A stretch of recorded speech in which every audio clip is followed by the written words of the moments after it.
Bien, buenos días. No sé si ya está grabando. Sí, ya está grabando. Gracias, Marita. Bueno, bienvenidos a todos, a todas. Espero que se encuentren muy bien. Eh, Bienvenidos a la última clase del programa de fortalecimiento de las defensas civiles. Venimos hace unos años atrás haciendo primero una introducción de lo que es los primeros auxilios psicológicos y emocionales. Esto tiene mucho trabajo encima, se viene a partir de 1900 y algo, antes de la Primera y Segunda Guerra Mundial, se vienen viendo que las personas físicamente se encontraban bien, pero después aparecían una serie de signos y síntomas que no tenían explicación. Si físicamente estaban bien, ¿por qué en el cuerpo se demostraba lo que la cabeza todavía no había procesado? Dijo Alejandro, ¿qué le pasa, no? Porque, Vamos ¿qué sabe ella si alguien puede mantener los chicos ahora? ¿Sabes lo que, Nancy, ¿te viste que podés los cerrar el jardines? micrófono, Nancy? Gracias, Nancy. Bien, que alguien tenga a los chicos, por favor, porque se pudre todo. Bien, entonces, ¿qué pasa con la cabeza cuando, qué pasa con el cuerpo cuando la cabeza no termina de procesar lo que sucedió? Si bien yo no tengo ni nadie me dijo, bueno, una bajada de línea, tenés que hacer esto y esto, soy muy libre en mis clases.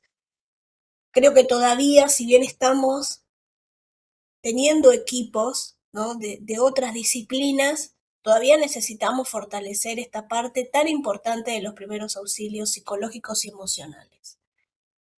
Empezar a poner en equipos todo lo que se va aprendiendo, ya que está, les adelanto que el 30 tenemos en Dolores una capacitación presencial, así que aquellos que puedan llegar hasta Dolores, todo lo que venimos trabajando en este tiempo, lo vamos a poner en el cuerpo. Vamos a tener técnicas, cómo toco o no toco a la víctima, desde qué lugar me acerco, cómo le hablo, qué le digo, qué no le digo. Todo eso lo vamos a ver el, el 30 en Dolores, así que están invitados. Hay un link para inscribirse. El que no les llegó, después nos escribe al mail y con mucho gusto les pasamos el link para que se inscriban. Son de 10 a 13, así que está buenísimo el horario porque pueden salir tempranito y llegar el mismo día a sus localidades, lo cual está muy interesante.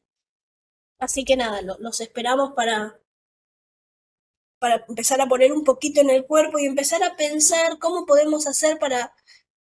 Yo quiero conformar equipos de trabajo que se vayan formando cada vez más, no solo conmigo, sino también con psicólogos, psiquiatras, ¿no? Con parte de un grupo interdisciplinario que pueda acompañar a esos equipos de primera respuesta en los primeros auxilios psicológicos, que no es menor, como nos formamos y vamos elevando niveles en otras disciplinas, rescate acuático, rescate en altura, extricación vehicular, primeros auxilios, también es muy interesante empezar a tener esta mirada desde una mirada más profesional, ¿no? Como más con el conocimiento que esto merece. No es una técnica blanda, no es psicoterapia, no necesitamos ser profesionales de la salud mental para esto.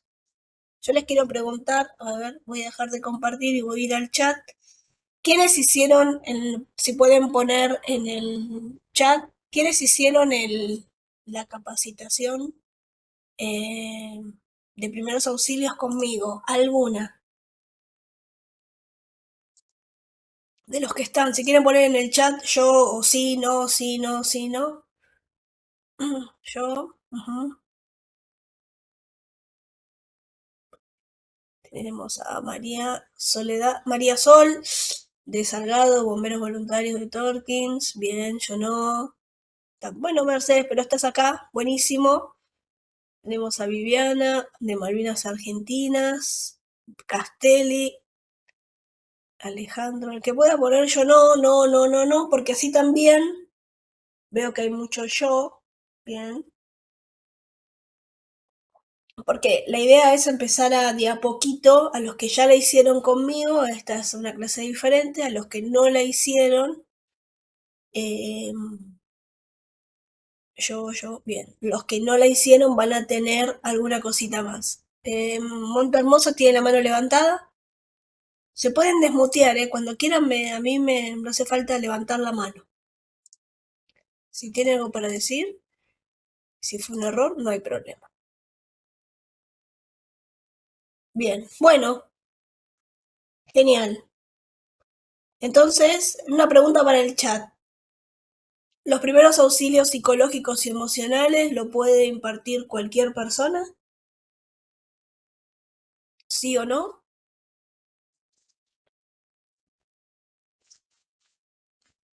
Perdón, pero estoy resfriada.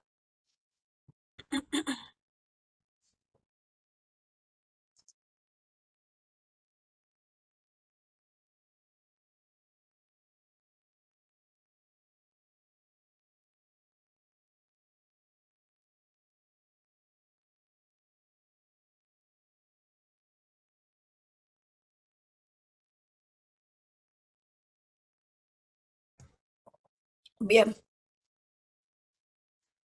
Tenemos algunos que sí, que no. Montehermoso dice que sí. Bien. Alejandro no, María Salgado no, Viviana no, Marcela no, Silvia no, Mercedes sí. Bien, acá tenemos un empate. Bueno, vamos a empezar y a clarificar esto un poquito. Les voy a comentar que van a trabajar con... estaba deteniéndolos. Bien, ahí está. Ahí volví a compartir. Si se ve, si no se ve, me avisan. Bien, bueno. Déjame decirles que los primeros auxilios psicológicos y emocionales sí los puede aplicar cualquier persona. De hecho, van a ver cuando estemos o cuando nos veamos presencial o cuando puedan transitar un poco este encuentro o en los encuentros de junio, que en los encuentros de junio van a ser de técnica, post-intervención, víctimas específicos, atención a niños, adolescentes, adultos, personas con discapacidad, etcétera. Van a ver que sí, en una primera instancia pueden ser aplicados por cualquier persona que tenga la formación en primeros auxilios psicológicos y emocionales. Muchas de las cosas que vamos a ir viendo, seguramente ustedes ya la aplican y no se dieron cuenta de que se podían marcar dentro de los PAPE. Luego, cuando uno conforma un equipo y se dedica a esta disciplina, sí va a requerir mayores herramientas, porque no siempre las intervenciones se pueden resolver en unas horas, sino que muchas veces tenemos eventos prolongados, por ejemplo, Bahía Blanca, ¿no? Bahía Blanca, si ustedes recuerdan, se desarrolló en más de una semana, voy a poner para que ustedes vean que puede llevar hasta semanas, meses. Entonces, sí, en una primera instancia puede aplicarlo cualquier persona y después podemos llegar a tener equipos un poquito más especializados, pero en una generalidad los papers empiezan y se terminan en el momento. Tiene un principio y tiene un fin. No tiene un encuadre. No es como el psicoterapeuta que dice, bueno, nos vemos el martes a las 5 de la tarde para la sesión. No, no hay encuadre, no se formaliza, porque yo no sé que va a suceder. Yo no estoy previamente esperando que esto suceda para dar citas, como para que se entienda bien así vulgarmente. Entonces esto se da en un encuadre en el que se pueda dar siempre y cuando esté seguro para nosotros, seguro físicamente para nosotros, donde tengamos un lugar específico para los PAPE, para la recepción de las personas, y empieza y se termina en ese tiempo, en un tiempo específico. No lo prolongamos en el tiempo, no hacemos acompañamiento, no hacemos llamadas, no preguntamos, no nos involucramos emocionalmente. Yo sé que en los pueblos, porque me ha tocado vivir en un pueblo de 4.000 personas y también me ha pasado de que con bomberos hemos ido a eventos donde los vecinos eran las víctimas. Es muy difícil, ¿no? Esta separación porque posiblemente esa persona yo la conocía y era mi amigo. Bien, cuando tengo una relación con las personas que voy a intervenir, lo ideal, yo siempre voy a lo ideal y después tenemos lo que podemos hacer, es no intervenir nosotros, porque ya emocionalmente estamos impregnados con esa sensación. Y otras veces, el evento donde pasa la emergencia es nuestra localidad. Entonces también vamos a estar preocupados y vamos a estar enfocados más en poniendo lo emocional adelante del operativo. Cuando nosotros vamos a trabajar, tiene que primar lo operativo. Más allá de que cada uno puede tener en esa intervención algún problema, alguna preocupación, que todos las tenemos en estos tiempos. No hay nadie que pueda decir, no, yo la verdad que vivo tranquilo. Y la persona que te dice y va con ustedes a una intervención, no, a mí no me pasa nada, yo vivo tranquila, no tengo ningún problema, ninguna preocupación, esto es una pavada, tengan mucho cuidado y atención, porque muchas veces la despreocupación y la falta de temor y la falta de miedo ante un respeto a ese suceso puede acarrear posibles víctimas o posible mala toma de decisión. Entonces, vamos a esperar que las personas reaccionen de esa forma. Es esperable que una persona ante una emergencia se desorganice mentalmente y pase por una situación de estrés, de disociación, esto de no, que está viendo lo que está sucediendo y todavía no lo puede asimilar. Una situación donde la persona esté agresiva, donde se encuentre en una negación, donde esto no pasa, no, quiere entrar a la casa en llamas, quiere meterse al río cuando el evento ya ha sucedido. Esto pasa. ¿Es esperable? Sí, porque es una situación que rompe el equilibrio, esa homeostasis que todos tenemos para hacer nuestro cotidiano, para nuestro día a día. Ahora muchos me están escuchando y no me están escuchando, están pensando lo que tienen que hacer después de escucharme, por ejemplo. O tengo que hacer la comida, o tengo que ir a buscar a los chicos a la escuela, o tengo que ir al dentista en la tarde, o mañana. Nuestra sociedad siempre está pensando en lo que viene y nunca nos cuesta muchísimo vivir el presente, el aquí y ahora, y eso es algo que vamos a transitar en Dolores el lunes. El poder transitar el aquí y ahora. Entonces, ¿qué son? Es una primera ayuda. Esto lo voy a repetir en todos los encuentros que nos encontremos, porque es la primera vez que estamos acá.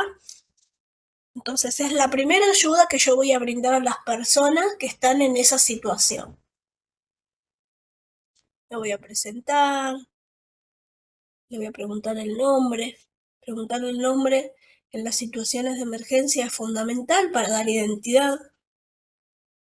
A mí me interesa que esa persona pueda pasar el tiempo de la afectación que está teniendo en ese momento conmigo. Se llama María, se llama Juan, se llama Raúl, como se llame, nosotros vamos a estar ahí para esa persona. Hay una falsa creencia de que tenemos que hablar, que tenemos que saber qué decir. En una primera instancia es más la escucha, esa escucha paciente, asertiva, con tranquilidad, que le va a dar a la persona la tranquilidad que le falta. ¿No? Entonces, la escucha es fundamental y empezar a mirar alrededor. ¿Qué me dice? ¿Qué me dice con el cuerpo? Ya dijimos que el porcentaje más alto de nuestro diálogo con el otro es lo no verbal.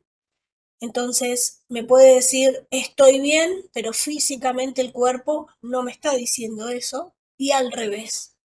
Entonces tenemos que mirar a la persona afectada, tenemos que mirar el entorno, tenemos que mirar qué tiene en la mano, qué no tiene, Perdón, me voy a poner en silencio. ¿Qué le falta? ¿Qué busca? Si es seguro su movimiento, cómo lleva el cuerpo, hacia dónde lo lleva, si esconde algo, si lleva a alguien de la mano, si está acompañada, si está sola. Todo eso hay que verlo en el momento de la intervención. Nunca intervenimos solos, siempre tenemos que ser dos. Hay un tiempo para intervenir, generalmente nosotros nunca lo cumplimos, pero no estamos en algunas situaciones donde el evento es psicológicamente muy impactante, no deberíamos trabajar más de 4 horas. Me van a decir, pero nosotros trabajamos 8, 12, 16, sí, pero recuerden que yo siempre les voy a decir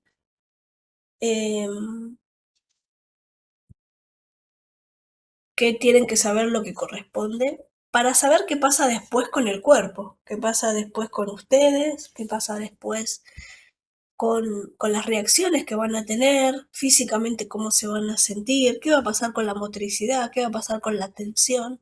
Entonces es muy importante que ustedes sepan que después de un tiempo el cuerpo se va a empezar a manifestar, sobre todo el de ustedes. Siempre digo que estos encuentros es para darles herramientas a ustedes porque la víctima ya es víctima. Yo ya no puedo hacer más nada con eso.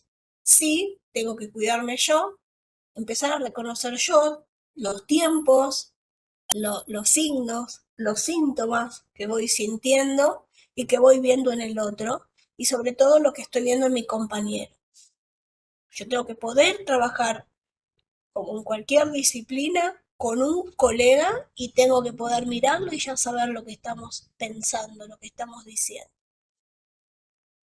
Ya dijimos que las dolencias no obedecen a daños físicos, esa persona hemodinámicamente tiene que estar estable y después voy a empezar a trabajar con los objetivos que esta disciplina me impone.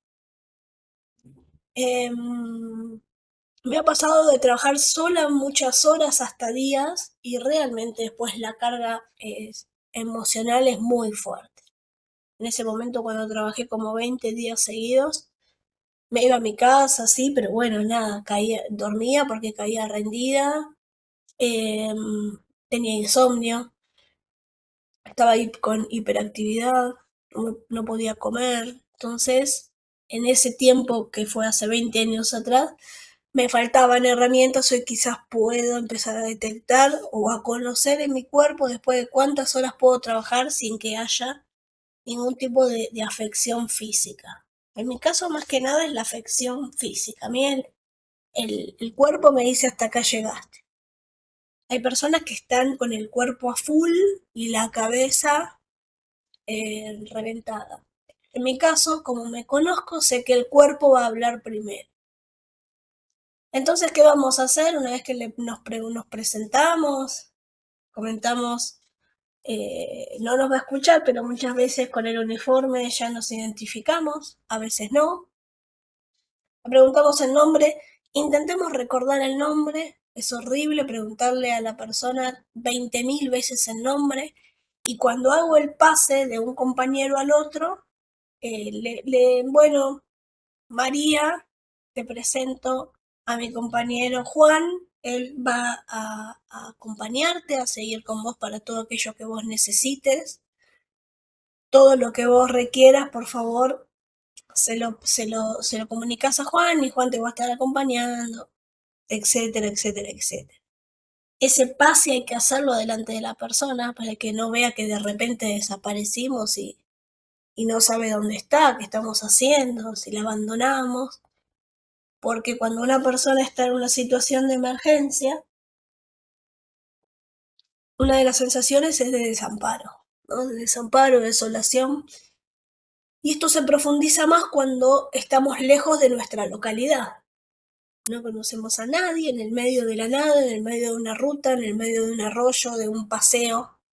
Entonces es muy importante esa sensación de que estamos acompañados. Si ustedes ven las noticias, generalmente los periodistas hacen mucho énfasis cuando a las víctimas no se las acompaña.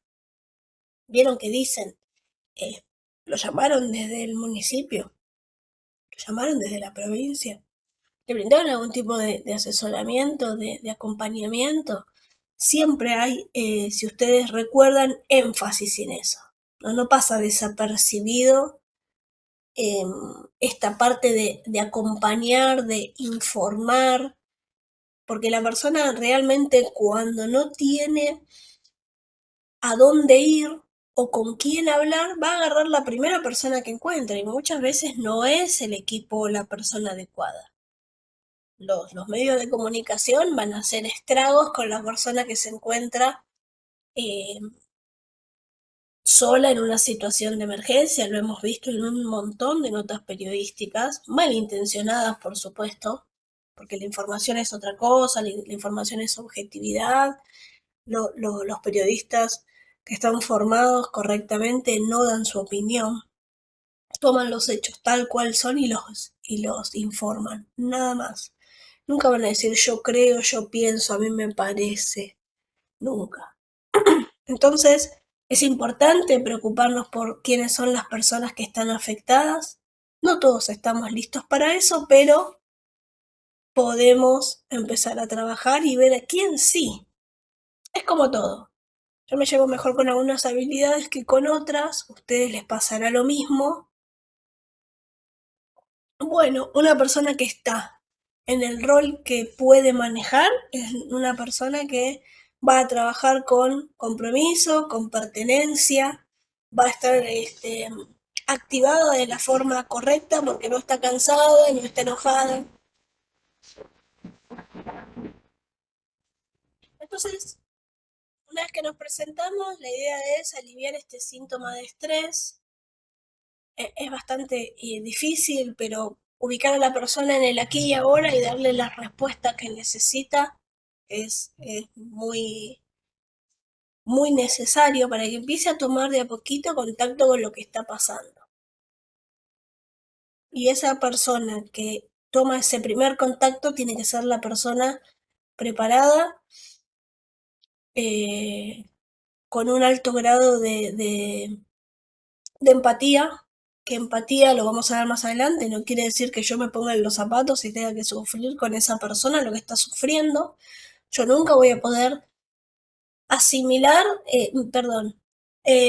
saber lo que esa persona está sintiendo, ni un poquito. Ni siquiera si en algún momento a mí me pasó lo mismo, porque las herramientas que yo tengo a las que tiene esa persona son diferentes. Sí puedo con las herramientas que tengo, con mi propia vida también, porque la experiencia a mí me va a dar un montón de herramientas, sí puedo pensar quizás, pero nunca lo voy a manifestar, ¿no? Porque a mí me pasó lo mismo, no es lo mismo, las herramientas que la persona tiene, las que yo tengo son diferentes, mi educación, mi cultura, mi grupo de apoyo es totalmente diferente al del otro. Entonces, ojo con eso de compararnos cómo lo vivimos nosotros a cómo lo tiene que vivir.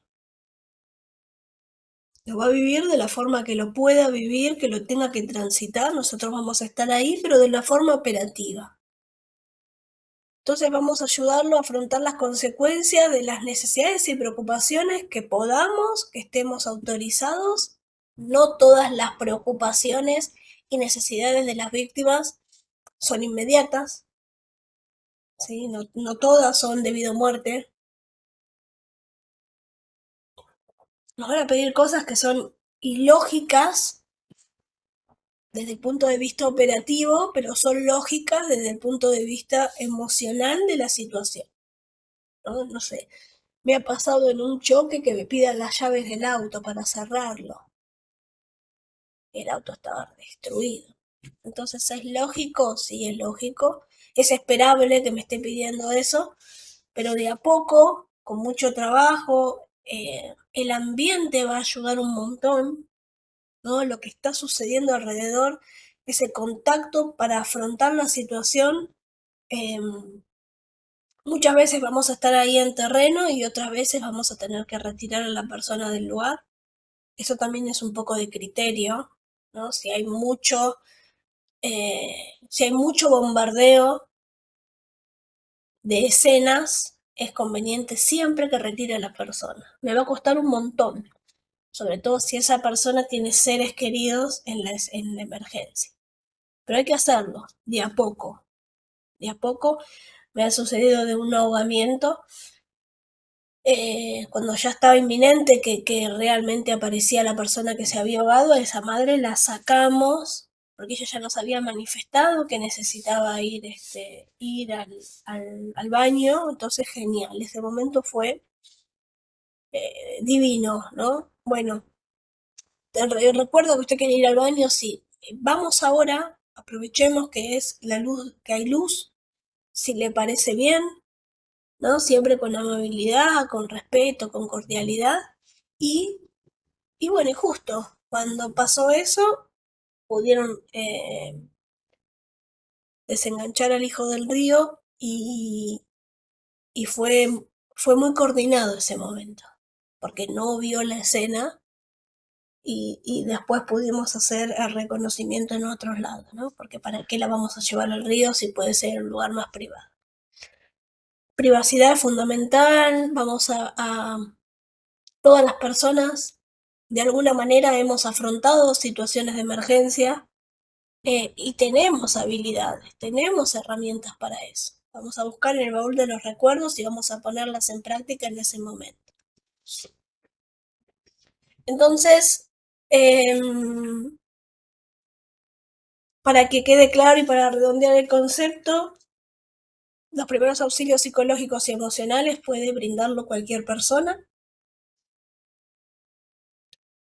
y tiene que estar entrenada y empezar a capacitarse de a poco hasta una instancia donde yo siempre voy a recibir a las personas y las voy a elevar al eslabón que sigue. Siempre la persona la tengo yo, vendría a ser como una cinta, esas cintas que trasladan, ¿vieron las valijas en los aeropuertos? O en las fábricas o en los bares que está el depósito, meten ahí lo que necesitan y la cinta. Bueno, yo vendría a ser esa cinta. Yo no me quedo con la persona. Yo tengo que despacharle al próximo recurso. Esto de sostener y mantener a una víctima conmigo es más una necesidad mía que de la persona. Así que tengamos mucho, mucho cuidado con eso. Y si bien yo siempre estoy a favor de los protocolos, ¿no? Para mí los protocolos marcan caminos, marcan procedimientos. Lo más importante de todo es quién interviene. Ese es el recurso que yo, en el momento de aplicar el protocolo, voy a tener que tener cuidado y tenerlo visto, y todos en sus áreas van a tener que tener cuidado con el interveniente, cuidarlo. Van a ver que somos parte de una cadena de posibles víctimas.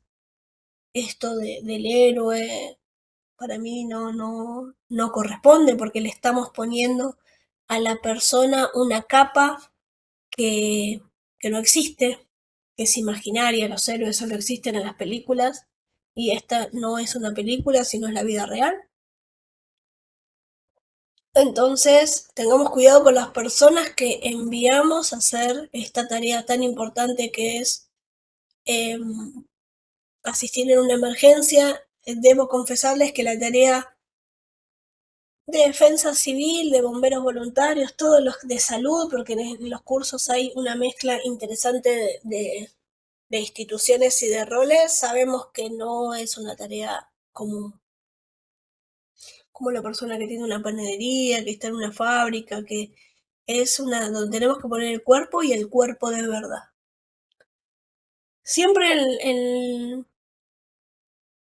cuando nos encontramos hablamos de las víctimas, ¿no? Siempre hay ahí una discusión, debo confesarles, sobre víctimas y personas damnificadas.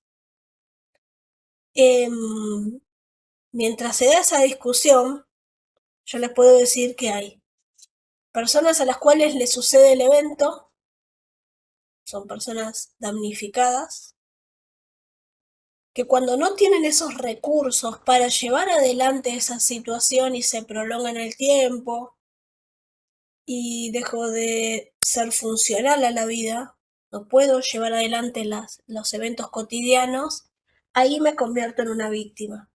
Esa víctima es la persona faltante de recursos, que le sucedió el evento, es esperable todo lo que va a sentir y atravesar, pero se cronifica. Va a empezar a perder cosas, va a empezar a perder el equilibrio laboral, el equilibrio de la vida cotidiana, el equilibrio en la familia, y no lo puede recuperar. Acá hay otra discusión. Yo comparto el quinto nivel de víctimas. Van a ver que llega hasta el 4 en muchas bibliografías. A mí me parece que no es lo mismo el impacto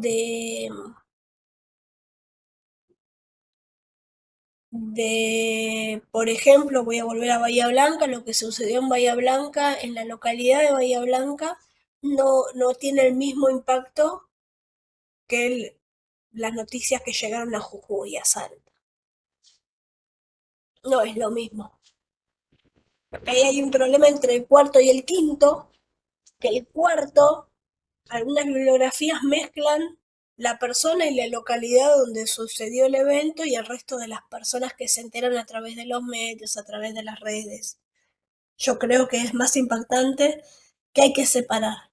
¿Por qué? Porque la reacción que va a llevar esa persona adelante no es la misma, y la intervención es diferente. Entonces nosotros vamos a estar en el primer y segundo eslabón. Tenemos la primera eslabón, que es el primer nivel de víctima, que es persona a la cual le sucedió el evento, es la persona a la cual la está atravesando, la cual hay que intervenir. Es aquella persona que yo le voy a preguntar el nombre, voy a tener que acercarme a ella, el protocolo es por esa persona. Ustedes saben que en el nivel de intervención, primero vamos a trabajar con las personas, después con las instalaciones, estructuras y después con el medio ambiente. Entonces, nosotras vamos a trabajar con las personas. Para PAPE es la primer prioridad. Entonces, a esa persona le sucedió el evento, va a ser la primera persona afectada, la mayor afectada y a la cual hay que prestar especial atención. Después tenemos 2, familiares, amigos y allegados. Muchas veces el 2 está en la escena, entonces también hay que prestar atención a ese tipo de víctimas. ¿Podemos sacarle toda la información que nosotros necesitemos a estas personas? Sí, porque son las personas que se encontraban con la víctima número 1. Entonces, muchas de las preguntas la tiene la víctima número 2. Tengo que ver el nivel de afectación, que eso ya lo vamos a ver en junio. Tengo que ver qué grado de esa persona se encuentra disociada. Bueno, nada, posturas, deseos. Después en el número 3 estamos nosotros. Nosotros como primer respondiente también podemos convertirnos en víctimas. Después vamos a ir a ver ahí tres síndromes, perdón que tengo alergia o resfrío y no sé qué es. Vamos a ver 3 síndromes que podemos atravesar. Esto yo siempre digo que es más para ustedes, para atender el tercer nivel que el resto de los niveles. Hasta el tercero llegamos nosotros. Después cuarto y quinto, nosotros lo podemos observar, podemos prestar colaboración en una primera instancia o asesorar de lo que esa localidad o pueblo necesita. A veces es un camping, no tiene que ser algo muy grande, sino es el lugar donde sucede el evento, cómo afecta a las personas que están alrededor. A veces es un camping, a veces es varias instituciones, un hotel, como por ejemplo, si ustedes ven las noticias, no me acuerdo la localidad, del Parque Patricios, que están esos edificios que están a punto de caer. ¿A quién le afecta a ello? Bueno, tenemos a la primera víctima, que son las que están, 1 y 2, que son las que están perdiendo sus casas. El 2 también tiene que ver con aquellas personas que reciben a sus familiares, amigos y allegados porque no tienen dónde vivir, ¿no? Entonces ya se afecta el 2. El número 3 se puede llegar a afectar en el caso de que haya víctimas fatales. También afecta, nosotros nos puede afectar la frustración o la imposibilidad de intervenir, ¿no? ¿Cómo ayudo yo si los que tienen que ayudar no están ayudando? Bueno, ¿cómo colaboro yo ahí? Y después tenemos la localidad, el pueblo y la comunidad. Vamos a hablar de las personas que tienen miedo alrededor de esos edificios, si se cae alguno arriba de mi casa. Y después, nada, las personas que se encuentran y se enteran del evento, lo miran de afuera, pobre gente, pero más de eso no podemos hacer. No es lo mismo una persona del 4.º nivel que tiene el edificio enfrente y tiene temor de que se le caiga encima, que alguien que está a 2 kilómetros de distancia, 1 kilómetro de distancia, que ese evento no nos va a afectar. Bien, las víctimas del primer nivel ya dijimos que son las que están expuestas al evento crítico, son las que les sucedió el evento. Se van a encontrar con una desorganización interesante en cuanto a la toma de decisiones, a lo que pienso, a lo que siento, a lo que quiero manifestar. Muchas veces manifiestan verborrágicamente lo que primero que les sale, después toman contacto con la realidad. Van a ver que muchas veces se van a desdecir, no van a tener la respuesta, o tienen una primero y después lo toman contacto y tienen otra, nos dicen otra cosa. Eso es normal también. El que no tiene esta formación dice, nos está mintiendo. Primero nos dijo una cosa y después nos está diciendo otra. Miente, algo está ocultando, como que, ¿no? Esa persona que le pasó está confabulando, porque nos dice una cosa y después otra. Obviamente que después, nada, no todo lo que brilla es oro y quizás pasó algo más, hubo alguna cosita más, pero bueno, en una primera instancia nosotros tenemos que saber que es posible que manifieste el evento de una manera y después cambie y recuerde cómo fue en realidad. El cerebro es muy inteligente y va a tratar de todas las maneras de protegerse. Va a tener reacciones emocionales intensas, ¿no? Va a sentir mucho la tristeza, la frustración, el miedo, la desolación. Es como muy profundo esa sensación de que esas reacciones son las únicas que tiene en ese momento y no hay otras. Es normal. Y lo que ya decíamos, ¿no? Alteraciones de lo que está viendo, de lo que puede hacer, de lo que quiere hacer, de lo que debería hacer y cómo toma una decisión en cuanto a eso. Por eso ahí nosotros vamos a estar para acompañar. Siempre nosotros, de aquellos que nosotros veamos, que nos pide, que nos dice, siempre tenemos que analizarlo primero, porque nosotros, si bien estamos interviniendo y vamos a estar a disposición, también tenemos que saber los límites, siempre mantenernos a salvo, tanto nosotros como otras personas. Y en un momento de la emergencia, al principio, por más que el sistema de comando de incidentes esté perfecto, todas las instituciones hayan trabajado previamente y están debidamente coordinadas, siempre es un gran caos. Entonces tengamos cuidado con esto también. Y yo me voy a ir bueno, acá estoy en otro lugar, después voy a volver a esa planilla porque es nivel número 3 que somos nosotros. Acá tenemos el segundo nivel, que ya dijimos que son familiares, allegados y amigos.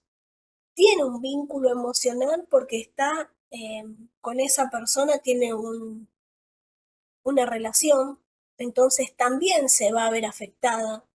No porque sea el familiar, amigo o allegado no va a sentir nada.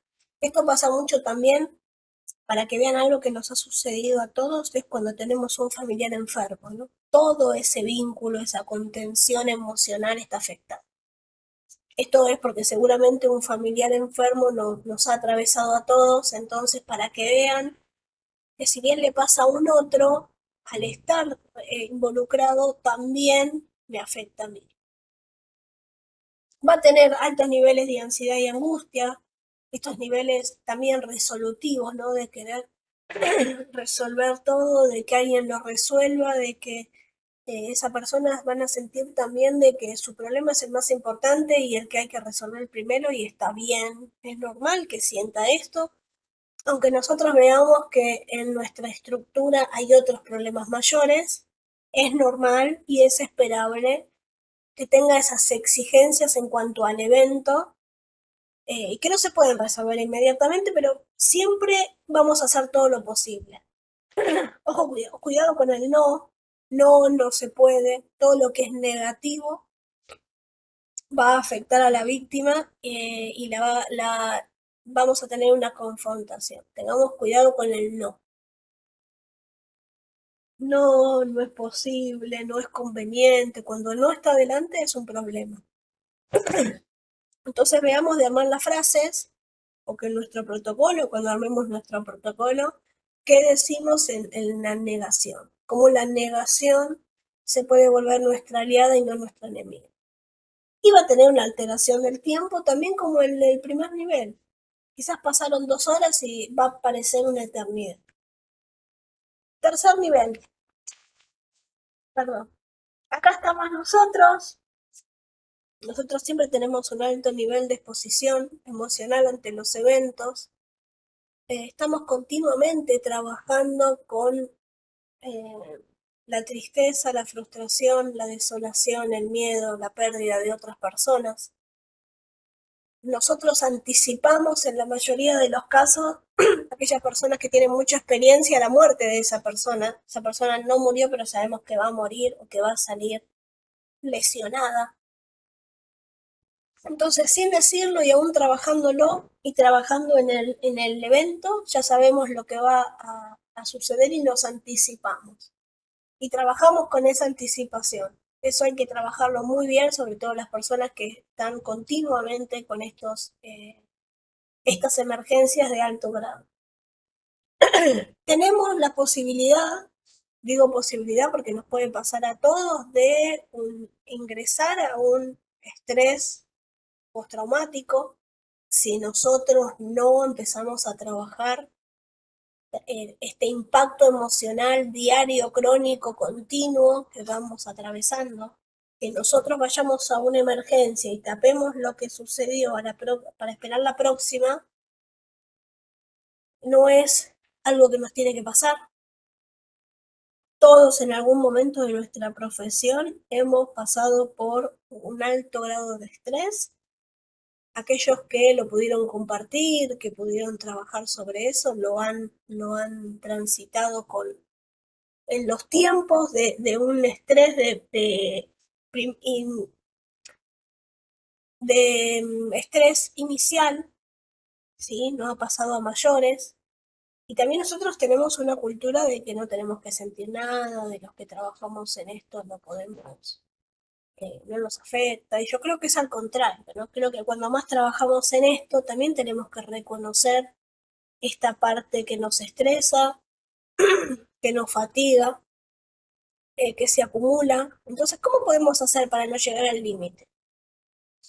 ¿Cómo podemos hacer para no explotar, para no dejar nuestros trabajos, para no estar quemados? Tengo conocidos del 911 que han, por la carga y el impacto de cada llamada del 911, porque ellos reciben, o en ese momento recibían una cada 8 minutos, algunas cuando se prolongan en el tiempo o la llamada es muy difícil, entonces nada, pasaban de una llamada a la otra, no les daban los tiempos de descanso. Es importante porque de alguna manera necesitamos proteger a ese personal Y el estrés va a estar. En una situación de emergencia que no tenga estrés o que no pase por esa disociación es raro. Es raro y hay que tener cuidado. Y acá vuelvo y voy a hablar un poco de nosotros que estamos en el tercer nivel de posibles víctimas, porque nos puede llegar a pasar que cuando lleguemos a la escena, o los más jovencitos, o los que no tienen mucho terreno, o van a empezar a olvidarse lo que tienen que hacer y van a repetir lo que está haciendo el de al lado. Eso es muy importante que las personas que estén en terreno empiecen a mirar a los que recién inician en esto, ¿no? Como yo estoy mirando y voy a ver que el que está a mi lado está desorientado, ¿no? Por lo que está viendo, porque nunca lo vio. Me pasó en un incendio. Yo pasaba con el móvil por el medio del camino y veía cómo se prendía fuego la maleza a la izquierda y a la derecha, porque ya había pavesas que habían pasado. Y a mí se me caían las lágrimas. Es el primer contacto que yo tuve con el fuego, ¿no? Y ya el segundo contacto y el tercer contacto yo ya miraba diferente. Como, bueno, el fuego es parte del ambiente, en ese caso era parte del ambiente. Siempre hay pérdidas, sí, siempre hay pérdidas. No, no es lo que se espera, pero hay, ¿no? El riesgo cero, ustedes saben que no existe. Hay vidas en juego, no hay vidas en juego, listo, te relajas, sabes que las estructuras se vuelven a construir, te relajas también y que la naturaleza, más allá de las pérdidas, también se reconstruye. Entonces empezar a trabajar de una forma diferente, empezar a trabajar de forma operativa. Bueno, ¿dónde este fuego, por las condiciones que tienes, el ambiente se puede apagar solo? ¿Dónde tengo cortafuego? ¿Dónde tengo que hacer eh, contrafuego? ¿No? Entonces, ya, dejaste lo emocional, ¿por qué? Porque ya lo transitaste, porque lo rompiste en mil pedazos, ¿no?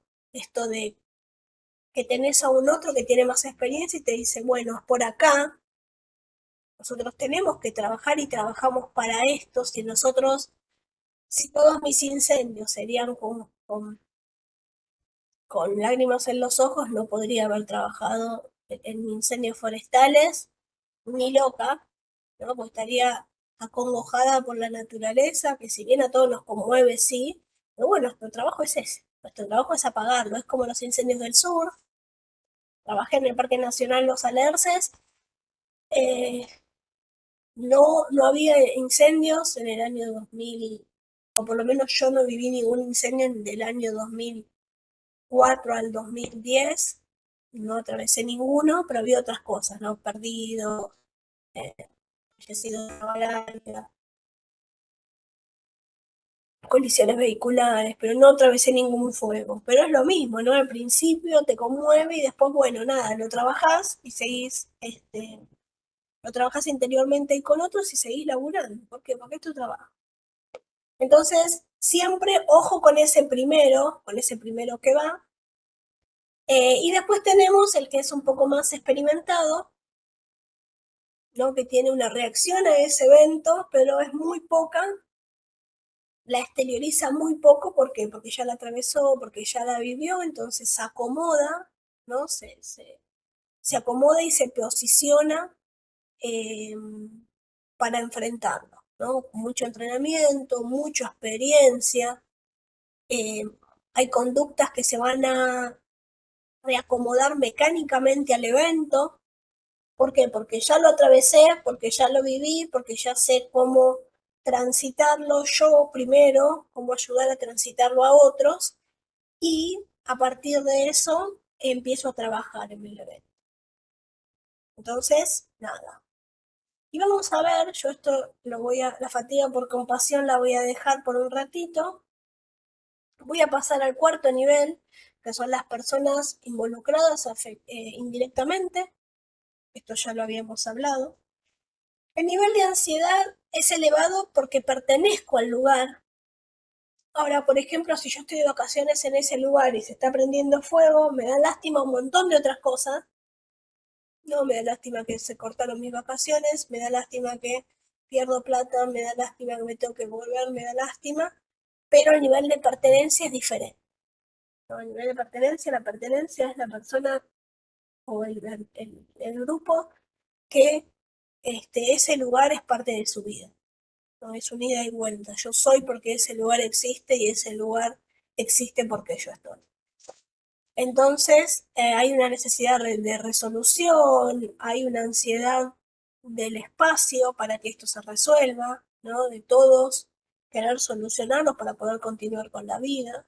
Y acá tenemos el quinto, que yo les decía que había una discusión, yo no sé si comparten conmigo, pero creo que no es lo mismo una localidad que el mundo entero, em, donde sucede el evento, me entero por las redes sociales, puedo llegar a tener alguna transferencia en el evento,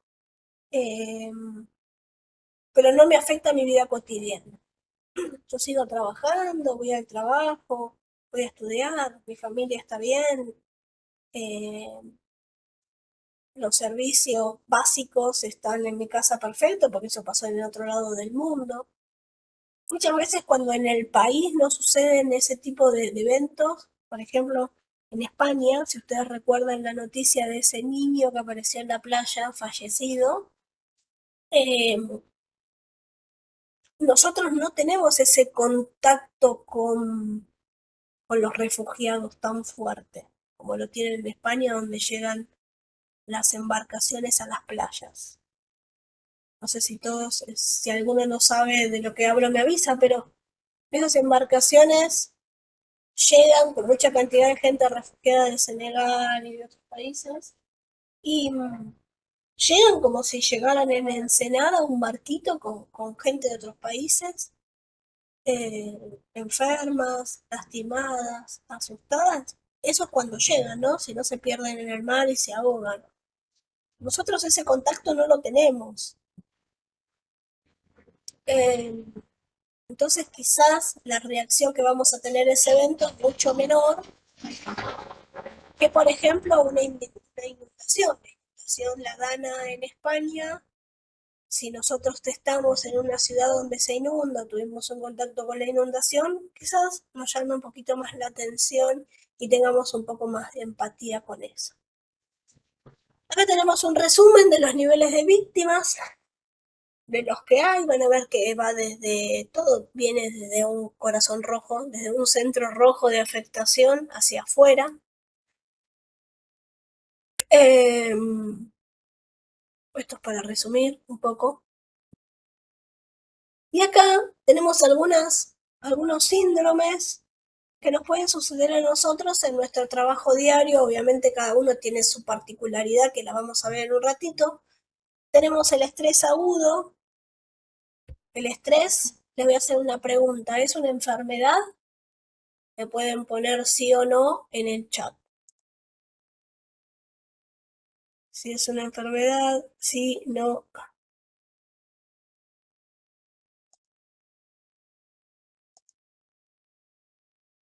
Es una enfermedad. Viviana sí, Mercedes sí, Andrea sí. ¿El resto qué opina? Sí, no. Si el estrés es una enfermedad. Sí, sí, tienda más. Sí, voy a apagar esto, no molesta el ruidito. Sí, sí lo es.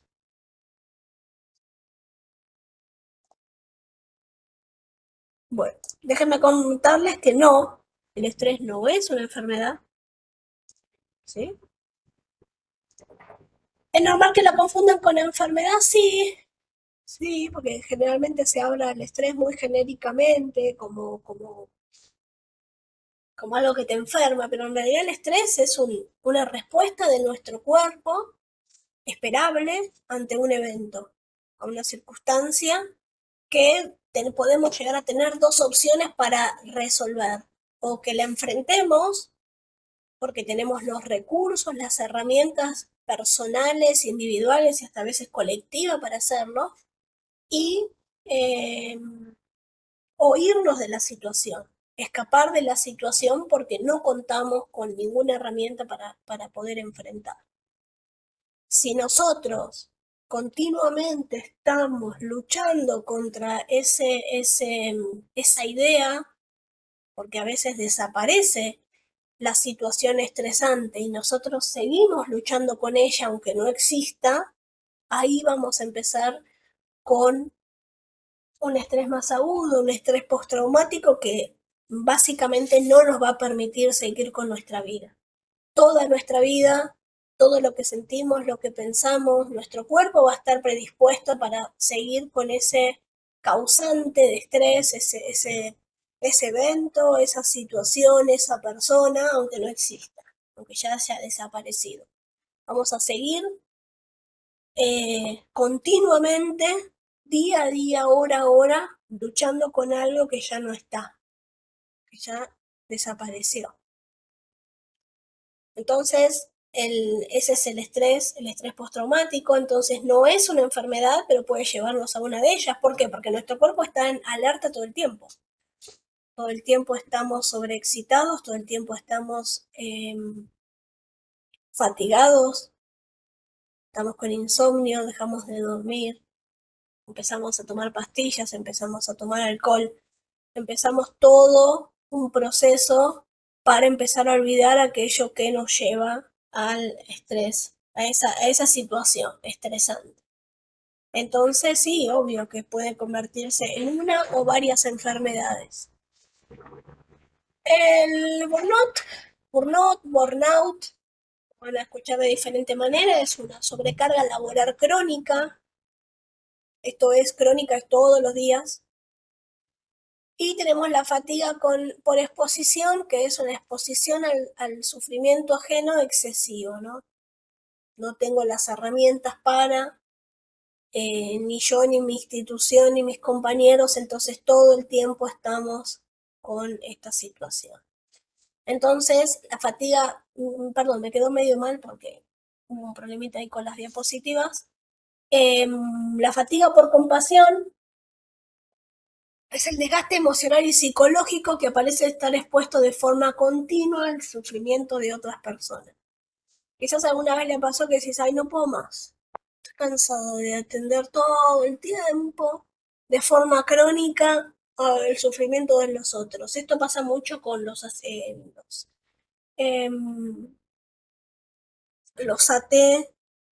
por ejemplo, los asistentes sociales, ¿no? Esto es, en ellos se ve muchísimo. Bien, entonces acá hice un cuadro comparativo donde el burnout, es un estrés laboral crónico. La fatiga por estrés tiene que ver con cualquier situación de nuestra vida, pero vamos a tomarlo en el área de la emergencia. Y el estrés postraumático es la experiencia. ¿Sí? La experiencia traumática intensa, donde no pudimos trabajarla en una primera instancia, donde sucedió, donde nos impactó y la llevamos nosotros como una mochila. No lo hablamos, no lo decimos, tenemos sueños recurrentes, no podemos salir de esa situación. Una y otra vez estamos ahí en el evento que no nos permite trabajar, no, dejamos de ir a nuestro trabajo, dejamos de ir al cuartel, dejamos de ir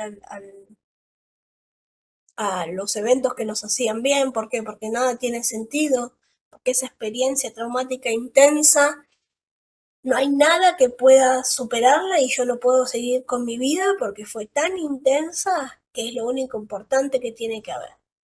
Por eso a veces cuando hay personas que vuelven de situaciones bélicas, pagar la luz deja de ser es una cosa efímera. Es decir, yo estuve trabajando con la muerte, mataron a todos mis compañeros, ¿qué me va a importar pagar o no la luz? ¿No? Este empaste que hay entre lo que sucedió, entre el trastorno psicológico, entre la experiencia traumática es muy grande. Ahí ya nosotros no nos vamos a meter. Recuerden que nosotros estamos en el aquí y en el ahora, generalmente las primeras 72 horas, después eso le corresponde a otras instancias de intervención. Ustedes recuerden que reciben y lo tiran afuera. Esto es un poco de de conceptos que para que los empiecen a ver y que les suene conocido cuando alguien los está hablando, pero nosotros vamos a trabajar con las personas las primeras 72 horas en lo posible y después para la labor. Nosotros tenemos que ser esa cinta, ese mediador entre la persona y las instituciones. Bien, el burnout tiene que ver más con el trabajo, la ocupación, no tiene que ver con eso, con el agotamiento laboral. Trabajo un montón y no me puedo recuperar. No hay cambios laborales si no hay autocuidado. Es en el área laboral. Después la fatiga por estrés tiene que ver con un agotamiento físico, mental, es una sobrecarga prolongada. Así empieza el estrés, la fatiga por estrés puede llegar a terminar en un estrés postraumático. ¿Sí? Pero esto es un poquito para que vean, esto lo vamos a ver con más detalle en junio, pero sepan que existen estos tres, hay intermedios, pero estos son los más importantes. Bien, esto lo vamos a ver después. Te hago una pregunta referente Sí. a estrés postraumático, si podés volver al cuadro, dice que en una parte que puede ser crónico pero sin tratamiento, entonces ¿por qué por ahí de repente no está comprendido como una Sí, enfermedad? ahí me quedó mal. No quedó, no lo, cuando lo pasé me quedó incompleto del libro, ¿sí? Sí, el estrés ocurre así, el estrés postraumático tiene que diagnosticarse por especialistas. Cuando esa persona no va al especialista es crónico y no se trata, ¿sí? Pero para estar diagnosticado tiene que ser por un especialista. Acá me quedó mal, ¿sí? ¿Quedó claro? No sé quién fue. Pero ¿Sí? justamente por eso te preguntaba por qué no puedo considerarlo como no es considerado, digamos, como una enfermedad según Sí, sí, lo que el vos estrés estabas contestando. postraumático sí. El estrés postraumático sí. El estrés postraumático es una enfermedad que se diagnostica y se trata con tratamiento psicológico, psiquiátrico, ayuda de fármacos. Sí el estrés postraumático sí es una enfermedad. El estrés no.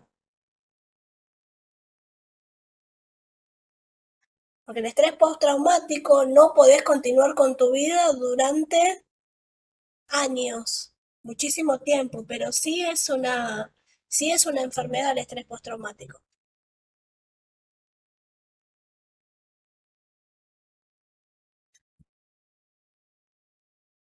Yo no te veo, por eso digo quién habla, pues yo veo mi pantalla nada más, por eso te estaba preguntando.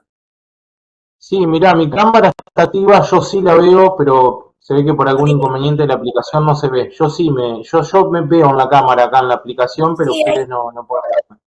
ahí me minimicé y te veo, pero por eso te preguntaba quién es, que te desmuté, porque no veía ahora sí te veo. Bien. ¿Vos de dónde sos? Para que no aparece tu nombre, me parece. Ay, Dios. Sí, bueno, me puse, está el nombre Santiago, también. ¿No? Anda mal, sí, ahí te Santiago Panazzi. ahí está. Pertenezco a la dirección de bomberos y presto servicio en el cuartel de bomberos de General Guido. Ahí está, ahí te veo. Bien, bueno. em,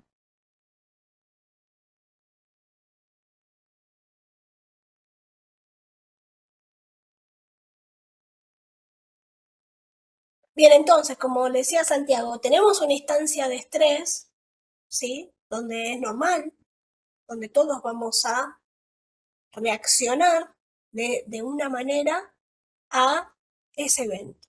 Después eso tiene que disminuir. Eso disminuye porque la situación traumática ha desaparecido. El estrés postraumático es cuando la afección dura más de, hay una discusión ahí, pero 1 o 2 meses, donde la persona sigue reviviendo ese trauma que se llama flashback, ¿sí?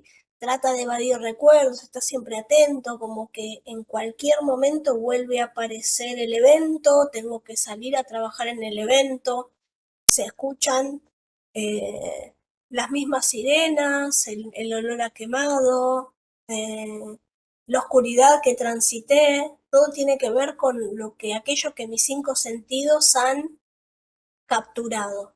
¿Sí? Cuando este evento pasó y yo lo sigo reviviendo una y otra vez, es cuando, que es una reexperimentación del evento, se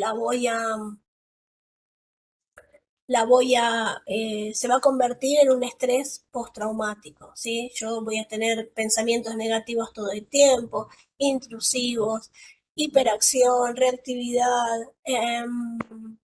no sé, pasa mucho sobre todo en accidentes graves, en abuso físico, ¿no? Donde las personas todo el tiempo están viviendo una y otra vez el evento.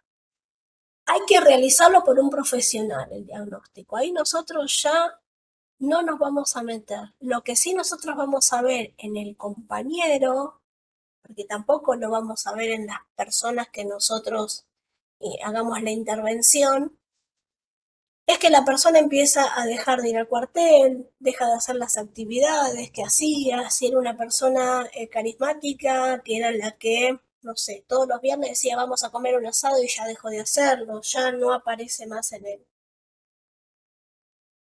las reuniones familiares. Si cambia la actitud, ¿no? Si lo vemos más flaco, lo vemos con sueño, no nos responde las llamadas, ahí sí nosotros vamos a alertar a quien tengamos que alertar a nuestros superiores para esto, ¿no? Porque le vamos a decir que algo está pasando. Algo está pasando, que esta persona ha cambiado. Y que este diagnóstico lo va a hacer un psiquiatra o un psicólogo en su defecto, pero van a trabajar juntos, van a tener una terapia cognitivo-conductual, ¿no? Para identificar, para cambiar esos patrones de conducta, medicación, ¿sí? Entonces, bueno, nada, es una afectación grave que tenemos que tratar. Pero sí, ya el estrés postraumático pasó a un segundo plano que no es el que nosotros estamos hablando en un principio. Pero ustedes recuerden siempre esto, nosotros vamos a ver las primeras 72 horas de la persona que no se considera un estrés postraumático. ¿Sí? Esto del estrés postraumático, reitero, tiene que ver con nuestros compañeros. Como si esa persona deja de ser quien era y sí nosotros tenemos que avisar de que algo está sucediendo. Algunas acciones preventivas que podemos tener es rotar a la persona del lugar donde está trabajando. A veces esa persona tiene altos niveles de estrés porque está en la punta de lanza, porque es el chofer de la autobomba, del vehículo de emergencia, trabaja todo el tiempo con cadáveres, está mucho tiempo no sé, en choques vehiculares, ¿no? Donde ahí la exposición a personas fallecidas puede llegar a ser muy grande. Entonces, nada, lo roto para darle ese aire que necesita para recuperarse. Periodos de descanso, lo mismo, ¿sí? Esto es todo criterio y empezar a decir, bueno, tengo una persona en la radio 3 horas con un alto nivel de demanda. Bueno, nada, la bajo el tiempo, corto, pido colaboración con otros compañeros. Cada tanto tiempo esa persona tiene que ir a hacer otra cosa que es necesaria, porque todas las cosas que nosotros hagamos fuera de nuestra labor principal son necesarias. Y otra de las acciones preventivas es cuando estoy en una emergencia darle todo el confort a esa persona y todo el cuidado que ese primer respondiente se merece. Va a parecer una pavada, pero tener un lugar donde ir al baño, donde cambiarse la ropa mojada,